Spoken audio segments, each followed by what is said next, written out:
Shalom, shalom, shalom, shalom. As always, first I want to give all the praises and the glory to Yahweh, Bahasham, Yahweh Shai, Bahasham, Barakah, Kodash. Yahweh is the name of the Most High God. Yahweh Shai is the name of the Son, who the world ignorantly calls Jesus Christ. Babyloners is the name of the Son, who the world ignorantly calls Jesus Christ. Babyloners to the apostles and to the elders of Great Millstone, all praises and glory to Yahweh by Shem, Hawashai, by Shabrakah Dash. Shalom to the 144,000 and to the hopeful elect brothers and sisters of the true children of Israel, all praises and glory. So, today's edification, as you can see from the title, Bantu tribes of Africa, aka Hebrew Israelites. Bantu tribes of Africa, aka Hebrew Israelites. So we're going to speak a little bit about we're going to do a bit of reading about the Bantu tribes today from this book here that I have called The Land of the Heart of Livingstone, or The Genius of the Bantu. Okay, I have this book and I wanted to go through it and just bring out some information regarding who the Bantus are. Now, this book was put together over 100 years ago. I think it was 1920 this book was written. The scholars that put this book together, I think it was 1920, just over 100 years ago. Now, before we start, also, just to also remind you, all right, those of you all black only Israelites, all right, just to remind you that the children of Israel, the Israelites, are scattered and mixed amongst all of the nations, all right? Don't ever forget this. The Israelites are scattered and mixed amongst all of the nations. We've got Israelites all throughout Europe that will look like Europeans, that will look like Esau, but they actually go back to Jacob. We have Israelites scattered amongst the Chinese that will look like Moab, the Chinese, but they go back to Jacob, the 12 tribes of Israel. We have Israelites all scattered throughout Russia that will look like Russians, but they go back to the 12 tribes of Israel. Israelites in Asia, East India, that will look like East Indians, but they will go back to one of the 12 tribes of Israel. We have Israelites scattered amongst the Aborigines that will look like them in Australia, but they will go back to the 12 tribes of Israel. So don't ever forget this. Israel is scattered and mixed amongst all of the nations. All right? All of the nations we're going to be looking like. When the Lord comes to deliver us, he's going to come amongst all of the nations to deliver the Israelites. Okay? So I just thought I'll put that in before I start going into this book here, because I don't want people to think that this thing is about so-called black people. This ain't. We are scattered and we are mixed amongst all of the nations. And this is why the Lord is going to separate the sheep from the goat when he comes, just so you understand, all right? Well, praises and glory. So, this book here, just to show you, once again, that Esau, the Edomites, the scholars of Esau, the real scholars of Esau that have studied the nations around the world, once again to show you proof that they know that the Israelites were scattered amongst the Africans, mainly on the west coast and down into South Africa and into Central Africa, that we were scattered amongst them. And they know that one of the biggest nations of people in Africa, the Bantus, they know for a fact that these people are the Israelites, that they are the descendants of the 12 tribes of Israel. So I'm going to show you some proof. We're going to do a lot of it. We're going to do more reading than scripture, but we're going to bring out scripture. And if the brothers can, just pull out scriptures and put it on the comment board while we're going through this, just to show you this, all right? So, this is the book here. And I have this book, The Land of the Heart of Livingstone, or The Genius of the Bantu, all right?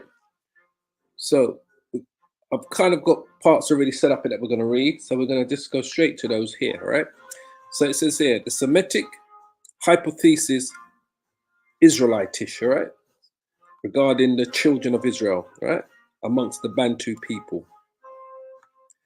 So, we're going to read here. We're going to go down to the next verse. I want to start really.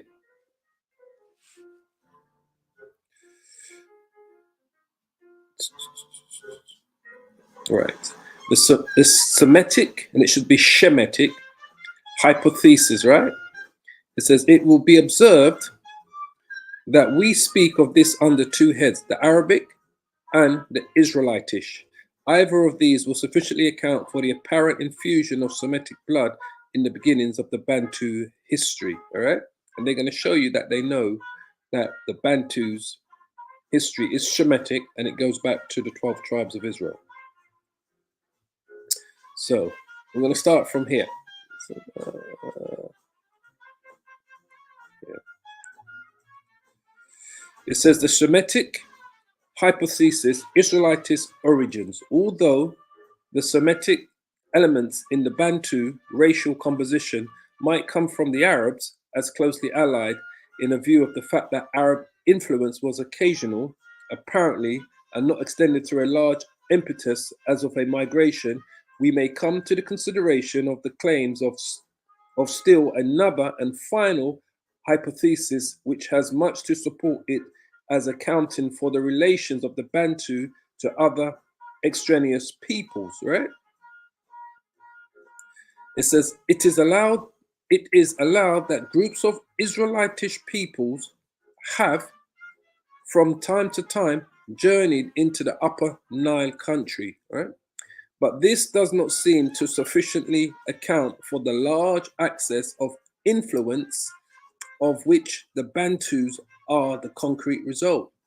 In the absence of direct proof of an extensive migration, this hypothesis brings us two considerations, those of customs, religious and otherwise, and also those of language relations. But this is what you've got to go by. You've got to look at their customs, their religious practices, and otherwise also their language relations to see if these are the descendants of the 12 tribes of Israel.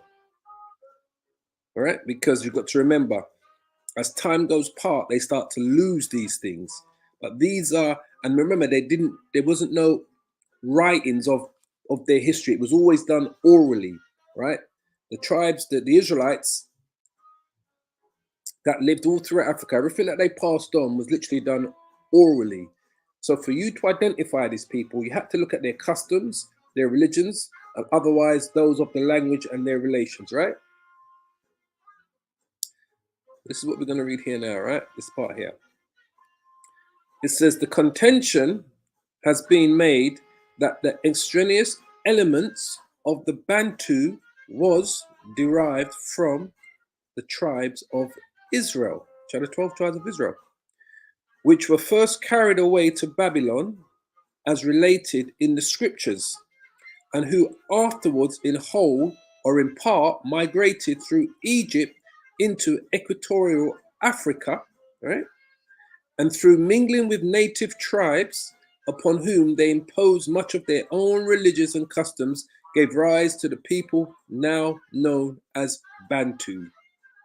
I say again, the scholars of Esau have always known that the Israelites scattered amongst and were living amongst the Hamite tribes, the Africans in Africa, mainly on the west coast, all the way down to South Africa, the people that we refer to as the Bantus, the Zulu nation. So Shaka Zulu, one of the most famous Zulus, these are all Israelites.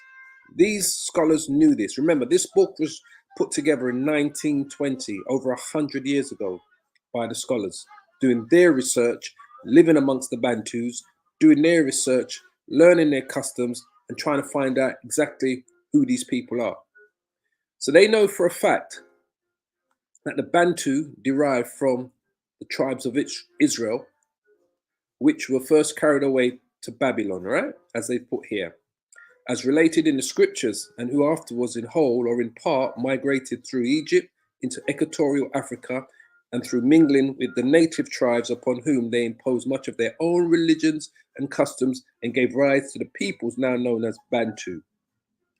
It says here, various considerations are supposed to have bearing on the probability of this being the origins of the Bantu.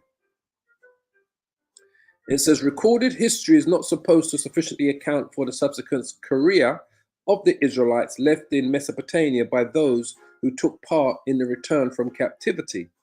Some hold without historic proof, so far as we are aware, that we are to look to the British Isles as their present abode and to the English people as their descendants, right? It says, apart from historic consideration, this view lacks the essential of language connection. So when they was trying to say, oh, these Europeans were the Israelites, like people from the British Isles and English people, they were trying to look at those people there. They're basically telling you that the view lacks essential of the language connection. There was no language connection between these Europeans and the ancient Israelites. Hence why they were looking at the Bantus, their customs, their languages, their religions, the things that they were doing, and they was able to establish that these are definitely the descendants of the 12 tribes of Israel, as you're going to see. It says this, the Israelites were familiar with the country of Egypt and the route thither from previous residence in, and the relations with Egypt after the Exodus. They would regard that country as inviting them to depart from more unfriendly scenes of recent bondage. This is seen in the career of the remnant in Palestine who left, migrating to Egypt and taking the prophet Jeremiah with them. They were also measurably acquainted with the country beyond Egypt and Ethiopia. It says, the expedition of Moses, their great lawgiver, into that country, his success there in the subjugation of the Ethiopians, as well as something of latter relations, must have been known to them. Must have been known to who? To the Bantus, right? It says, and may have encouraged them to do that which was not unusual in those times, move out, a nation in its entirety, and seek more congenial environment in the direction best known to them. Hence, the main reason why they migrated to Africa was the Roman persecution, 70 AD. But he's showing you here that the reason why they went there is because they knew that their forefathers was going into Africa before Moses. They knew they came out of Africa, out of Egypt.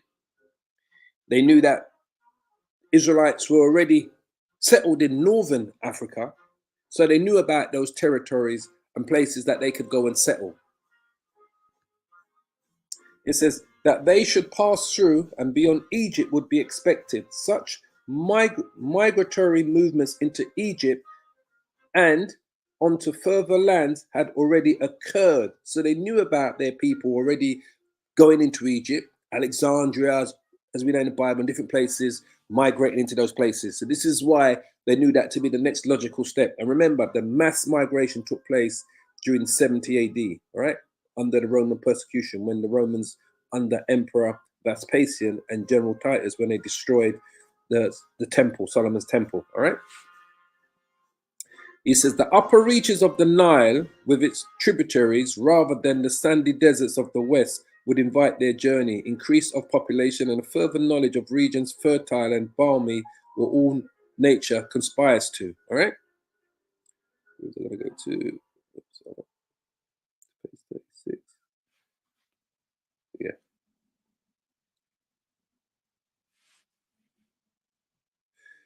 It says that it would provide creature comfort without serious physical exertion, would lure them as early and later comers into the easily occupied territories of equatorial Africa.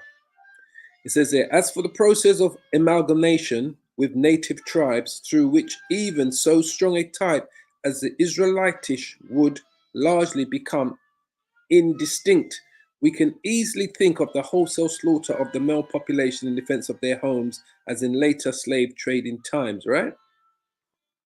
We'll go to the next part here. Where is it? Page 34.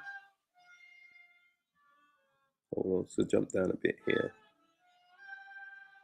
Okay, here. It says, it is not an unknown thing that the Hebrew type should be scattered to regions far remote and become commingled with native stock. Captain Webster finds today in the Papuans of the Admiralty Islands strong Hebrew features very prominent. Hence, this would be amongst the Samoans, right? When we talk about the Israelites being scattered amongst all of the nations, right? These are the Admiralty Islands. These would be I think the Papuans are the Samoans that they're referring to there. All right. But this is where we want to come to down here. It says there, time and coincidence, the approximate date of the Bantu immigration has been placed as far as back as what? 2,000 years ago. Let me say this again. Time, oops.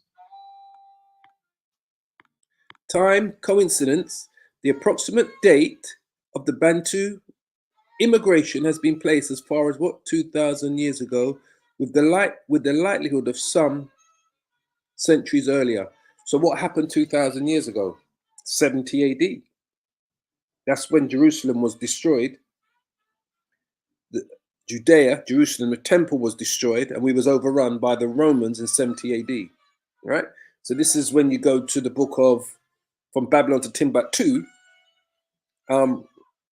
Rudolf Windsor speaks about this 1.5 million Israelites fled into Africa, and he said the slave markets were filled with, in his words, he said black Jews. The slave markets were filled with Israelites, but in his book he actually says black Jews. So this author here, this scholar here, is telling you that the approximate date, oops, go where you. The approximate date of the Bantu immigration has been placed as far back as 2,000 years ago. So that brings us right back to 70 AD. It says that with a likelihood of some centuries earlier, this authority bases his conclusion on linguistic data. The Israelitish exodus from Mesopotamia regions must have occurred about the time suggested as far as we have any means of judging. It says here, coincidence in religion and customs. We mention only a few points, those most noteworthy, right? So these are the coincidence in religions and customs. So they're going to mention the ones that they consider noteworthy. So this is what they're saying about the Bantus, all right? It says recognition of the existence and authority of one God. Monothesis, right? That's what we call it, right? One God, the creator. This is what they did. Originality, the Bantu, as the Hebrews, were monothesis, just like the Hebrews, just like the Israelites back home. It says the exercise of the priestly office by the headman of the kraal, the family establishment. Same thing, the Levite priests, all right? It was one particular tribe that was responsible for the priesthood. Same thing here. The headman of the kraal, one particular family establishment. The rite of circumcision on the Ngoma school under heathen education, practiced universally by the Bantu on male children, just as the Hebrews. So he's telling you, first he said the exercise of the priestly office, we spoke about. Then he's telling you the rite of circumcision, practiced universally by the Bantu on the male, as the Hebrews did, as the Israelites did. Original attitude, this is beautiful, of the Bantu towards the use of swine's flesh for food, the unclean food. Just like, this is why he's only pointing out the ones that stood out for him, right? When they lived amongst them and when they was examining these tribes, these Bantu tribes in South Africa.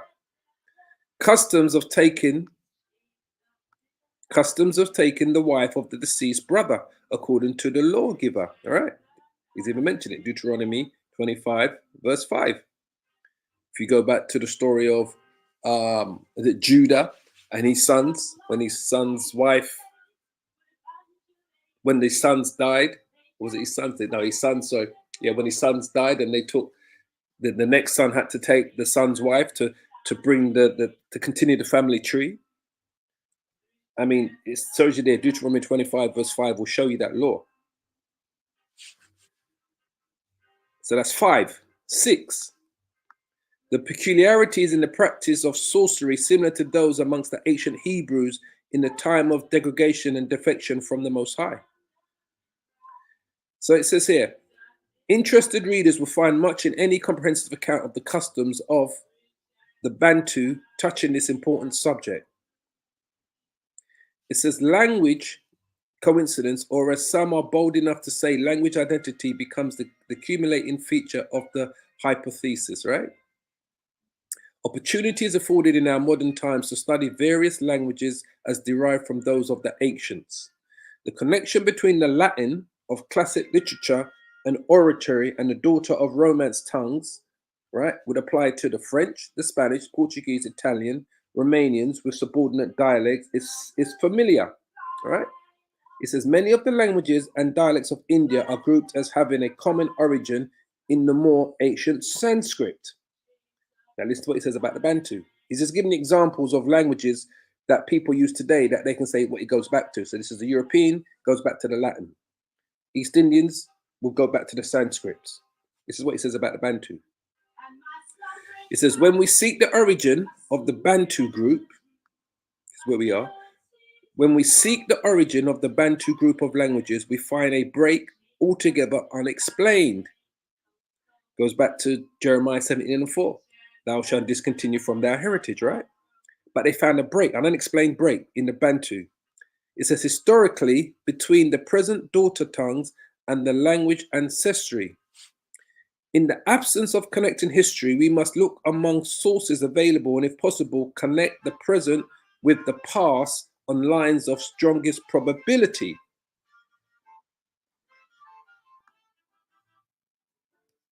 The Bantu people had so far degenerated when found by modern Europeans. Degenerate means you start losing more and more of your customs, right? Once they started mixing with these modern Europeans. That they had no written speech, but very little is to be found in the way of picture writing. Yet the Zulu Kafur language, which is a tribe of the Bantu, to which we may refer as a representative Bantu tongue, is in both form and content just as such a type of speech as we would expect to be developed from what? The ancient Hebrew. We say this again. This is where we are. Yet the Zulu Kafur language, to which we may refer to as a representative Bantu tongue, is in both form and content just as such a type of speech as we would expect to be developed from the ancient Hebrew. By a people constantly degenerating under the influences attending wholesale miscegenation. In this view, the framework of languages, that's where we are. In this view, the framework of language was derived from the father's language, the Hebrew. So they're telling you the father language for the Bantu is the Hebrew language. While the word filling vocabulary was most largely from the mothers of Negro stock, whose words would most extensively fill the minds and the mouths of the children. This conclusion may be based on the recognized principle that children of people without written language fit the words of their everyday mother speech, which is subject to rapid change into the permanent framework of the tribe or the tribe group medium. We're here now. The following are indicated some of the features of the Zulu Kafur, the Zulu Kafi language, which are common also to the Hebrew. So it's going to give you some examples now. As the Zulu is a representative of the Bantu tongue, the connection is evident. Further investigation will afford still more of this interesting material. So these are the facts that he's going to point out to you. 1. In both Hebrew and Zulu, 2 simple tenses are found and 2 only. This is the first point that he's showing out to you, right? 2. Ancient identity must be noted. That is an ultimate accent ascent, an ultimate ascent as of the Hebrew becomes regularly penultimate in the Zulu Bantu through the addition of the short final vowels. This addition seems to be a universal feature of the soft breathing Negro or Negroid languages. So how they pronounce their vowels was the same way how they would do it in the Hebrew. The same vowels that they would be using, pronouncing words in the Zulu Bantu, it's the same as in the Hebrew.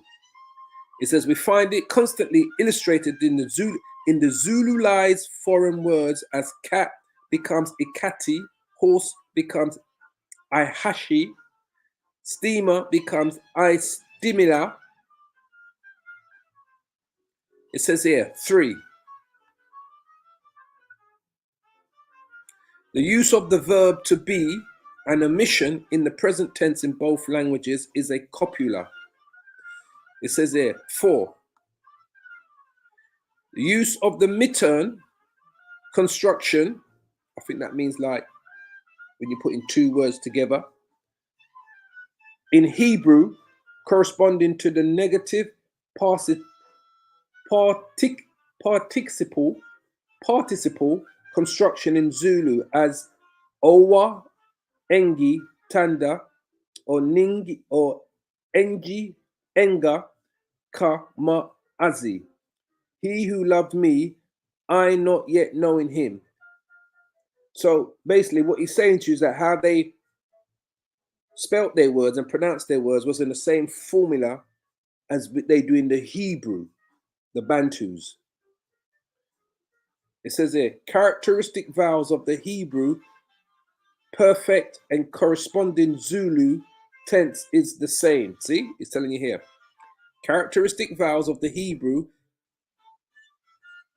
perfect and corresponding Zulu tense is the same. 6. Personal and other pronouns in various persons and numbers with corresponding radicals. 7.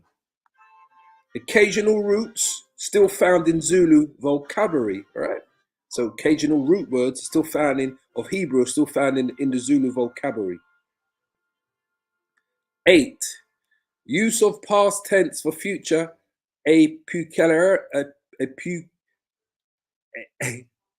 peculiarity of both languages. So use of past tense for future is a peculiarity of both languages, all right?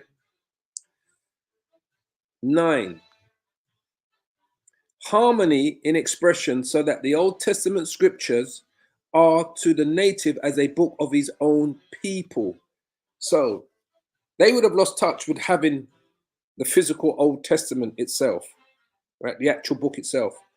So he's saying here, harmony in expression so that the Old Testament scriptures are to the natives as a book of his own people, to a degree not possible to the Western mind.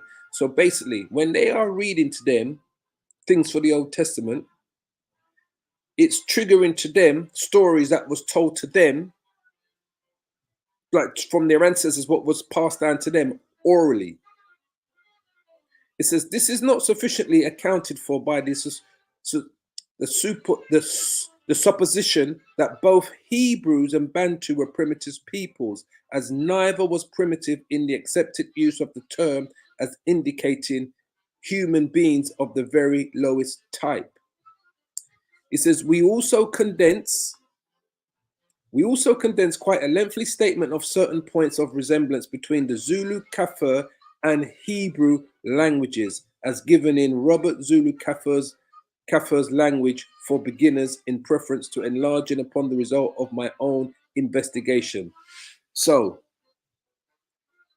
he's telling you here, we also condense quite a lengthy statement of certain points of resemblance between the Zulu Kafir and the Hebrew languages, right? As given in this book that was written by Roberts.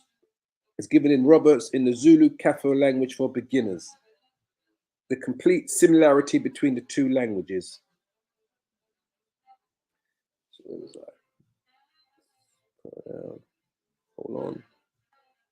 Make sure.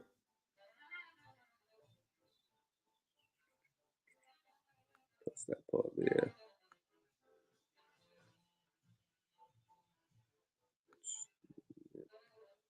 Yeah. So go to here to see where we are. Okay. So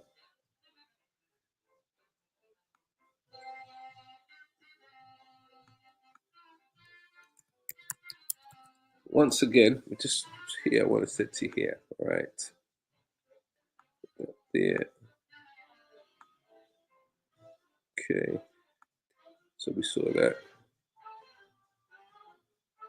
We read that part there. So make sure we covered everything that I wanted to see.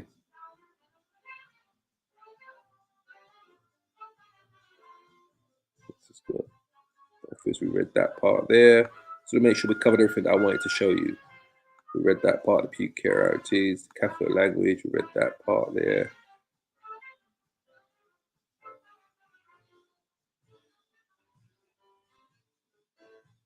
Hebrew, while the word for the vocabulary was most largely from the mothers of the Negro stock. We read that part there. So make sure we covered everything that I wanted to show you.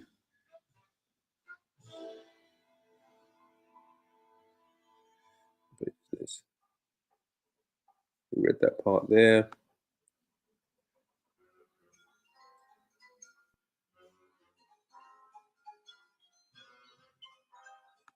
Yep. We read that part there. So to make sure we covered everything I wanted to show you.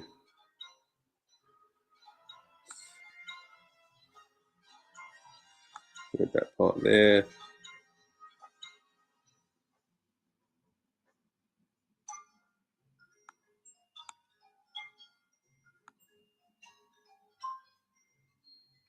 Okay, here. Okay, we'll start here. It says here, in the chapter on the hypothesis concerning the origins of the Bantu, we have undertaken the statement of some features of the relations of the Bantu to the Semites, possibly the Hebrews. The points where the language touch are enough in number and significance to establish more than an accidental similarity. So they're telling that this ain't no accident, that all of this information that they found once living amongst the Bantu to make you think they could be anything else but the Hebrew Israelites, that these are the scattered tribes, that these are the tribes that fled Jerusalem in 70 AD. He says all of this information that he's found, the points where the language touch are enough in number and significance to establish more than an accidental similarity. It only remains for us to give some details of Bantu language construction that interested students may be encouraged to pursue what must in any case prove a most profitable as well as pleasant understanding of the Bantu languages, it may be said. Hold on. So here, where was we? Okay, ancient customs, which as suggested in the chapter on the hypothesis concerning the origins of the Bantu, may come from the Hebrews or other Semites are gradually disappearing. Why? Once again, because they were discontinuing from their heritage. So as time goes by and they're mixing with these Europeans and these Hamite tribes for so long, as time goes by, they start to lose some of their customs, but there was enough there for these colonizers, these Edomites, that when they were living amongst the Bantus, they was able to identify them as the Israelites that had fled to the continent of Africa during the 70 AD, during the destruction of the temple in 70 AD under Emperor Vespasian and General Titus, his son. All right. It says the increase of witchcraft and superstition, the growth of what to them was a substitute for superior religion, brought with it the increase of vice and crime previously referred to as the standards were constantly lowered. All right. As time goes by, you're going to see that it's going to be constantly lowered, the standards, right? It says the abandonment of higher standards by their immigrant ancestors, whether Hebrews or some other superior race, their previous plane must have been elevated above that of the Negro tribes, which they have became amalgamated. All right. So I think that's the last part there. Okay, here. It says the rite of circumcision is practiced amongst the Bantu, a youth not being accounted a man until he has passed the ordeal. We are informed that one tribe near the Congo River observes the same usage as the Hebrews with respect to the age, infancy. In most tribes, the rite is performed at the beginning of adolescence. We do not enter into the reasons for the continuance of the rite, which evidently comes down from the earliest times. Local customs vary somewhat from tribe to tribe. Likewise, the extent to which evil is indulged during the feasts, which are held at the close of the period of the seclusion of the Ngoma schools. But in the main features, usage seems to be quite uniform amongst the various tribes. Obviously, going on about circumcision.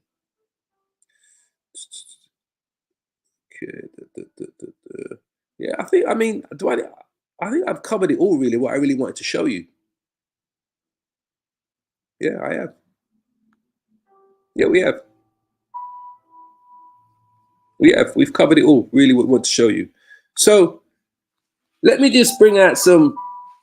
I didn't get those scriptures, but I just wanted to show you again that these scholars, the elites, the Edomites, because this information wasn't privy to people on the American continent. All right. I think there's a part here. Let me see if I can quickly find it, where it speaks about this, how this book wasn't accessible. I think it's here, 77. I'm going to show you. I'm going to show you. Right. I'm going to show you. This is how the devil was working. It says, in his story of South African tribes, which are the Bantus, right? Henry Junod gives a most complete account of the Ngoma school as conducted amongst the Thonga, with whom he has dwelt many years as a missionary, right? As his books are published in Europe, so this book was published in Europe, and all but this one in the French language, and are thus inaccessible to most American readers. We are constrained to condense his account gained from reliable native sources. You see, this book was what? Thus inaccessible to most American readers. So this book wasn't published in America. It was published as these books were published in Europe, and all but this one in French language, in every language but the French language except this one, and are thus inaccessible to American readers. Because they didn't want you guys in America to know that you are the descendants of the 12 tribes of Israel. You're the Israelites. Because they knew where they took us from the West Coast, going all the way down to Angola, down to South Africa, but mainly on the West Coast, where like Ghana, Nigeria, Mali, Cameroon, Senegal, Burkina Faso, mainly from New Guinea, mainly from those places there, but all the way down to Angola, down to South Africa, into the Bantu land where the Zulus were. They didn't want you to know this. This is why this book was inaccessible to most American readers. They wasn't worried about the Negroes in Europe because they already, in a sense, they've already re-educated those in Europe. But in America, we was in much more larger quantities in terms of the Israelites. So they didn't want you to have this information at all. At all. But they knew.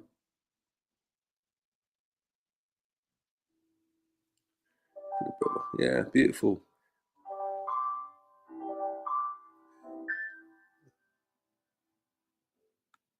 Yeah. GMS in his likeness. Shalom, brother. Shalom, Akiyam. They search out the iniquity, Psalm 64, verse 6. They search out iniquities, they accomplish a diligent search. That's exactly what they do. Both the inward thought of every one of them and the heart is deep. That's Esau. They search it all out, family. And they know. The brother from Shalom, Akiyam, GMS Down Under, Shalom, beloved brother. He says, I'm from Rwanda. and the costumes over there, and the customs over there kept by the Bantu people is biblical. Absolutely, absolutely. He says, such as tattoos. I thought it was heathens' customs, long hair. Yeah, tell that to IUIC and Sakari, long hair. My gosh, if they don't realize that's effeminate, boy, it's beyond me. Anyway, he says long hair. Laugh out loud. Men with resources can have more than one wife. Absolutely. Eating swine, rabbit, shrimps, catfish isn't clean thing to do. Absolutely. So those are the parts of the customs that they still try to keep to this day. But like I said, the point of all of this is that they know who we are. They've always known who we are. These devils. They knew who those Bantu tribes were, and just like the brother says, they accomplish a diligent search. They accomplish a diligent search, and this is how they know. These guys, listen. These guys, they dig. There's no stone left unturned for these guys. No stone left unturned. They know exactly. And this is why they do these things. They're archaeologists, they're scientists, because they know and as much as they want to know the truth, they know it and they keep it from you. They keep it from you. Trust me.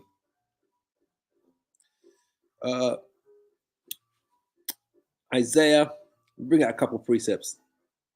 It's a couple precepts. Because it was more trying to give you this information. Isaiah 29 and 5. 29 and 501. Let me just check that. 29 and 15. I don't know if you can see my screen. There you can.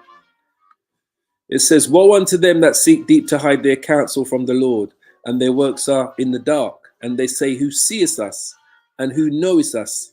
Surely your turning of things upside down shall be esteemed as the potter's clay. For shall the work say of him that made it, he made me not? Or shall the thing framed of him that framed it, he had no understanding? Because they seek to hide these things. This is why when we go back to Psalms, I mean, this basically brings us straight back to Psalms 83. I mean, this is the scripture for all of that information that I'm bringing out here today. The Most High is implored to confound these enemies. Psalms 83 and 1 says, keep not thou silence, O Yahweh, hold not thy peace, and be not still, O power. This is why this information is coming out. This is why the brothers are working diligently to continue to prophesying, to preaching, to bringing out more information, because the Lord is not going to keep silent. He's not going to keep silent. He's getting ready to gather his elect. He's getting ready to gather his elect. For lo, thine enemies make a tumult, and they that hate thee have lifted up the head.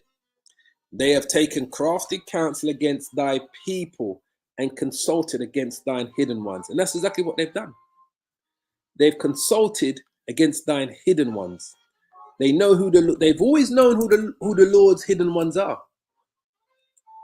They've always known this.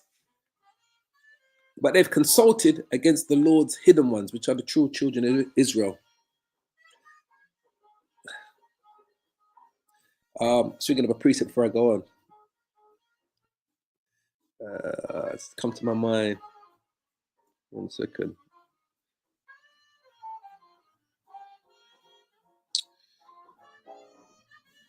It's a precept I'm thinking of that's coming to my mind.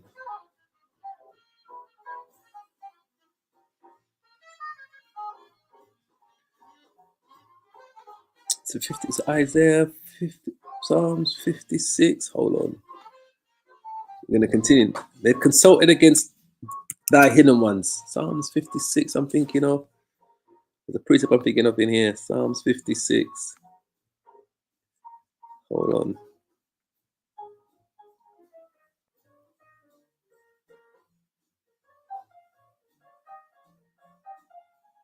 Yeah.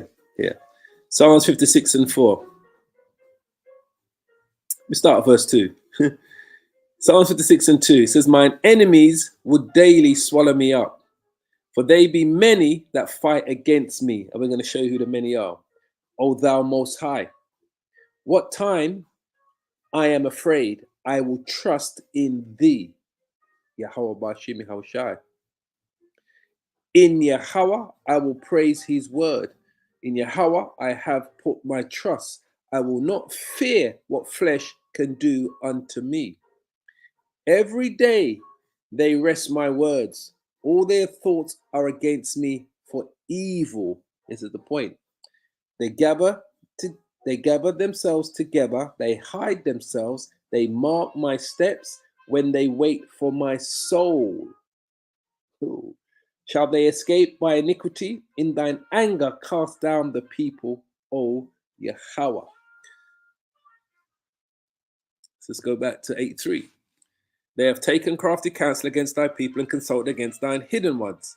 They have said, come and let us cut them off from being a nation, that the name of Israel may be no more in remembrance. That's why they want you to continue calling yourselves black, African Americans, West Indians, Caribbeans. They want you to continue calling yourselves Puerto Ricans, Mexicans, Latinos, Hispanics.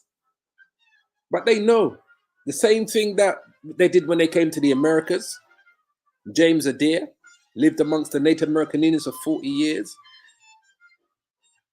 What did he do? He wrote about their customs, their religions, their religious acts.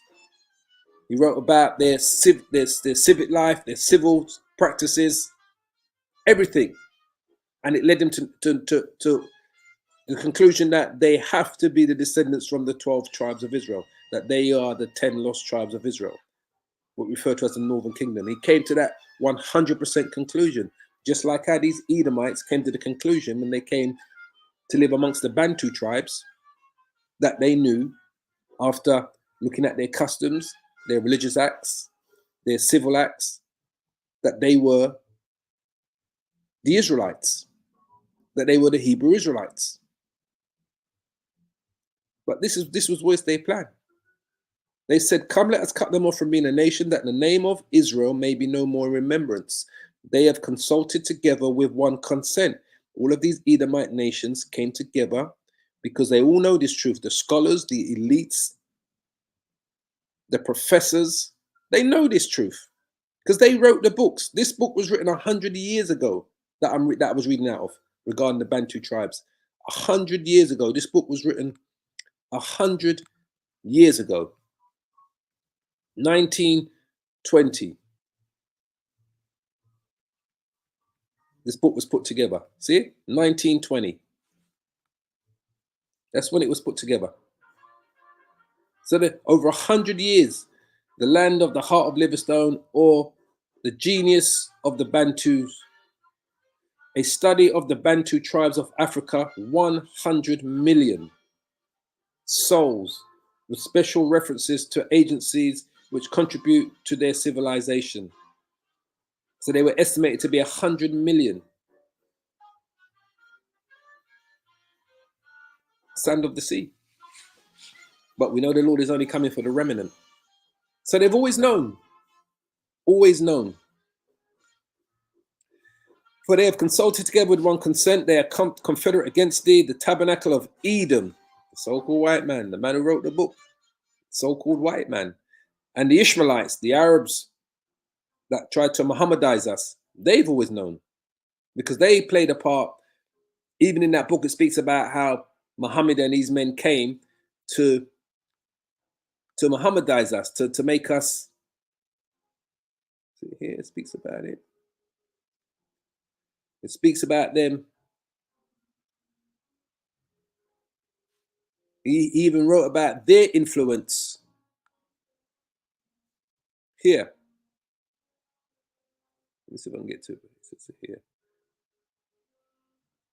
It says there, the moral is apparent in the view of the facts which may be known to anyone who will acquaint himself with them, who can look with any degree of actual expectation for the moral and spiritual rejuvenation of African heathenism from within.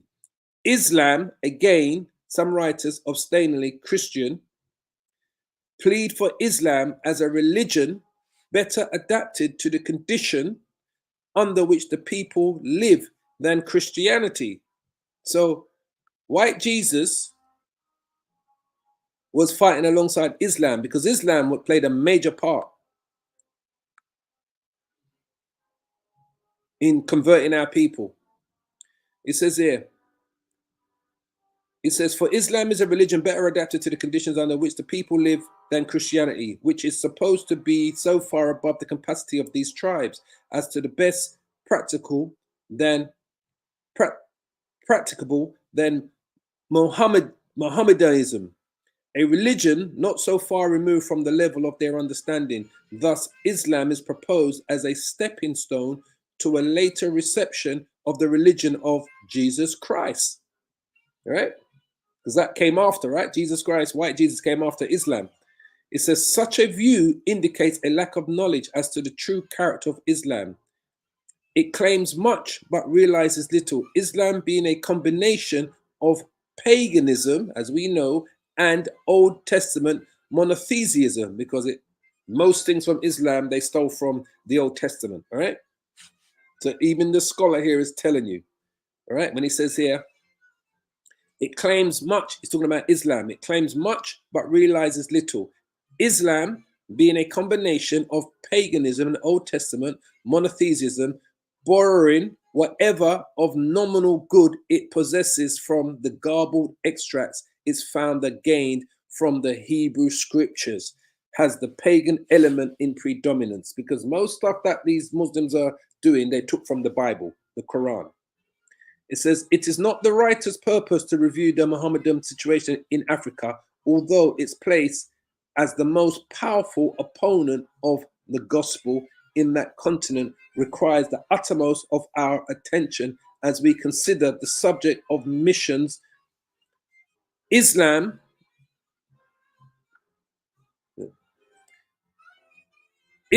as a heathenism has been weighed in the balances of Africa and found wanting. Since its entrance by the way of Egypt in 647 AD, right, just a little after Muhammad died, when its career was marked by the destruction of the wisdom of the ancients hoarded in the Alexandria Library, it has spread west and south until its present. It vaunts a following in Africa of 75 million of souls, with 4 million of these already south of the equator. Its appeal to the native African is on the level of its lowest traits. So he's telling you exactly here. It says, in becoming a Muslim, he believes himself elevated, while in fact he becomes a more confirmed enemy of all that is truly good. It says the Quran became a dead weight upon the intellectual development in all countries where prevailed the sword of Muhammad. Because they did the same thing. They colonized and forced them to become Muslims. The sword of Muhammad. Just like how the Europeans came and forced them to become Christians, worshipping white Jesus. So let's just go back to where we was. So it says here, the tabernacles of Edom, Christianity, white Jesus. The Ishmaelites bringing Islam, Mohammedan. Moab, they worship Buddha.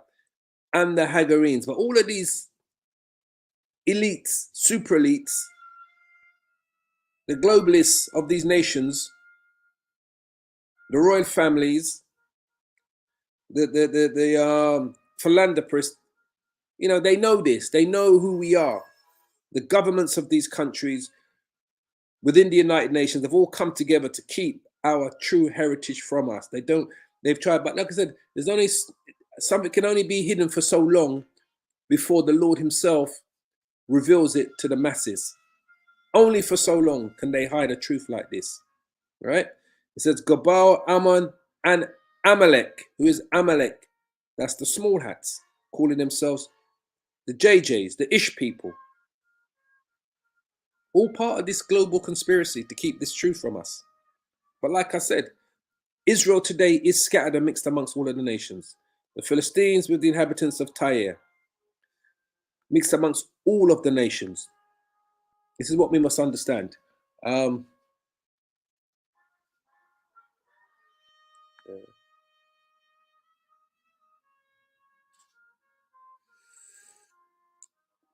GMS Down Under, Deuteronomy 4:27. And the Lord shall scatter you amongst the nations, and ye shall be left few in number amongst the heathen, whither the Lord Yahweh shall lead you. Absolutely.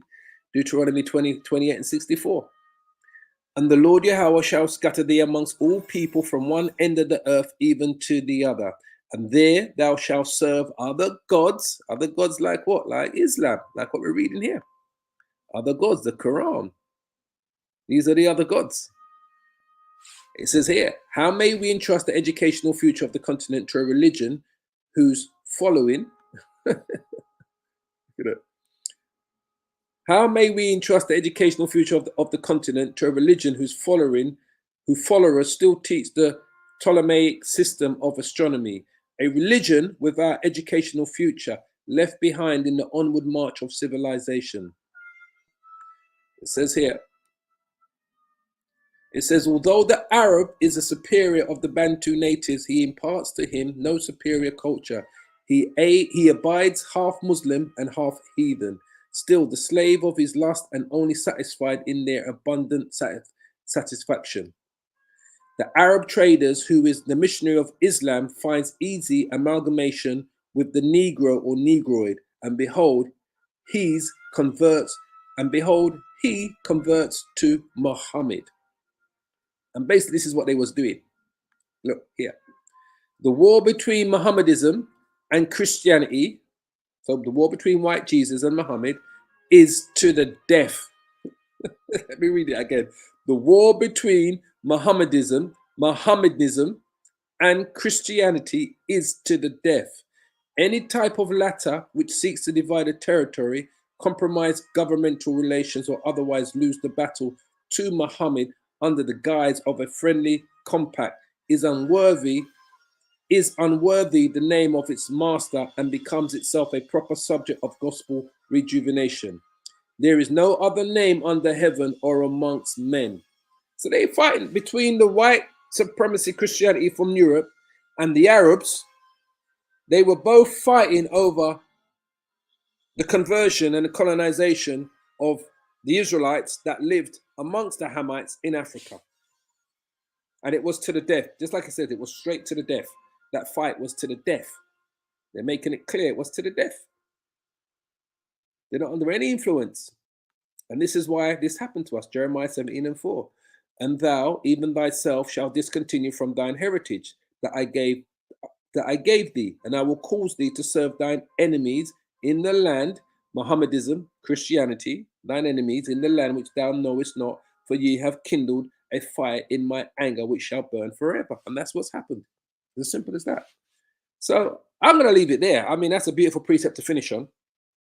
I could bring up more precepts, but I don't want to take this over an hour. We're just coming up to the hour mark. I just kind of wanted to bring that information up. And like I said, the Lord is coming to gather the Israelites from the four corners of the world. We are scattered and we are mixed amongst all of the nations. Today I was dealing with the Bantu tribes of Africa, but the Israelites are scattered amongst all of the nations. We're scattered amongst the Chinese. We're going to look like Chinese. We're going to look like the so-called white man as well, because Israelites are scattered and mixed amongst the Edomites, the white man. We're going to look like East Indians, because we're scattered and mixed amongst the East Indians, mainly the Dalits of East India. All right, we're scattered and mixed amongst the Malaysians, Singaporeans, the Japanese. We're going to look like all of the nations when the Lord gathers us. But when we go up and get those new bodies, we're all going to come back looking like different shades of brown, all looking like actual Negroes, different shades of browns. But until that point, we are scattered amongst the nations. So I pray you are edified. As always, I want to give all the praises and the glory to Yahweh by Hashem, Yahushua, by Hashem, Kadash. I'll put the link to this document inside the description box if you want to review this book yourself, because you can also get it in a PDF format. I'll put the PDF format of this inside the description so you can get to it if you want to and review it yourself and do your own lessons on this same document. All praises and glory to Yahweh by Hashem, Yahushua. As I always say, keep praying, keep safe, repent, brothers, and hold on to this truth. Shalom, shalom, shalom. It's been a pleasure. All praises.